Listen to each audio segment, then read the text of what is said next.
Bismillah ar-Rahman ar-Rahim. My dear students at Rita International Academy, 10th grade. Here we will revise the final materials for exam. We have here the total internal reflection, or something about refraction related to the refraction lesson. We took it together at the school, and here I will revise it to you to be prepared to the finals. Here I have this question. In the picture below, determine the angle of the incoming ray. I have this picture. I have this light come to this point. It's a point between two different index of refraction, and we have this light refracted this way. So determine the angle, this angle. At first, I have to remember that I have N1, N1, always N1 is where does light come from? Light comes from this material, so we call it N1. I have N2 here is 1.33. I have angle 1. Angle 1, this is what they're asking me to find. Since light refracts this way, it is, you could see that clearly. This is a 90 degree. Okay, since it's 90 degree, what do we call this phenomena? We call this phenomena the critical angle phenomena.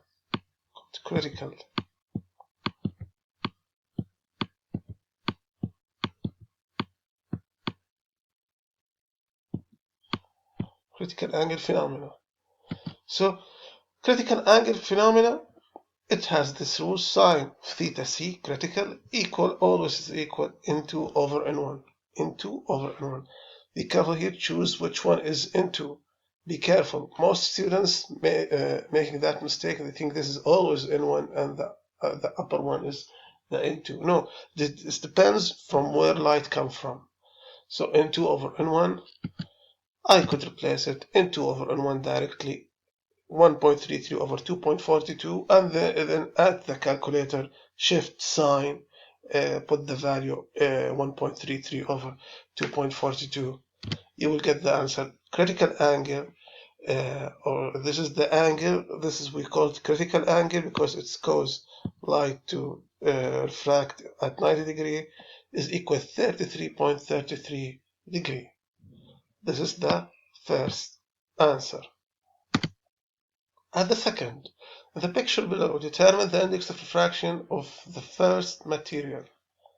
Okay, here I have theta 1 with 39 degree. I have theta 2 with 25 degree. I have N2, from where it's come from, 1.52.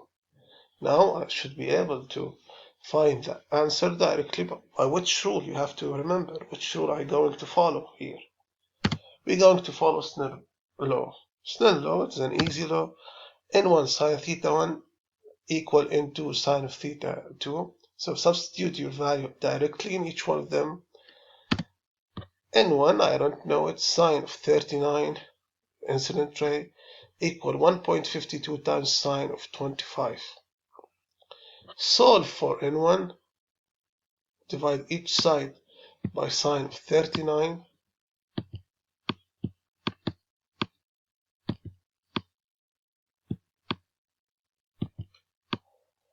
Sine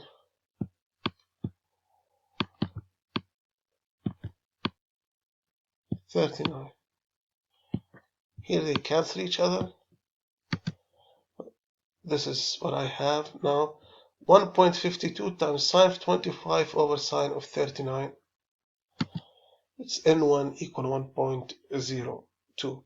But I have a common mistake here. Most students, when they got this answer, they began or they're trying to convert it to an angle, shift sine 1.02, and will give him or her a wrong answer, and he thought he was mistaken. We are aware that if they are both of them are sine, we have sine over sine, we don't need to convert anything. We just deal with the number directly. 1.52 times sine of 25 over sine of 39. You could make them as a one equation. 1.52 times sine of 25 over sine of 39. It's also will work with you. So this is the answer. N1 here is equal 1.02. Third question. In the picture below, determine the value of the reflected angle, which means it's θ2. Reflected angle. Okay. Here from which phenomena do we have here? We have, as you can see, it's total internal reflection. And since it's total internal reflection, we know from the rule of the reflection, angle of incident equal to the angle of reflection.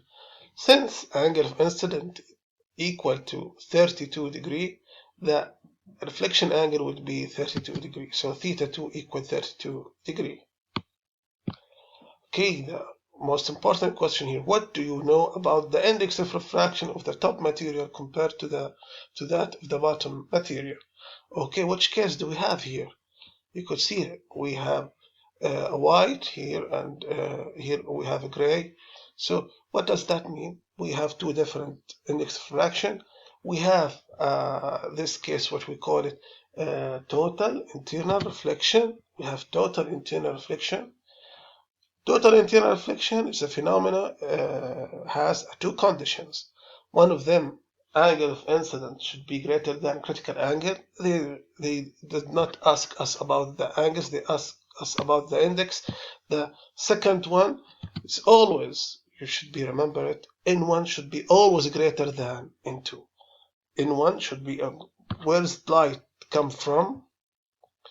At the edge, this always N1, index of refraction for first material should be always greater than index of refraction for the second material. So, and they ask us about the top material. So compare top material to the bottom material.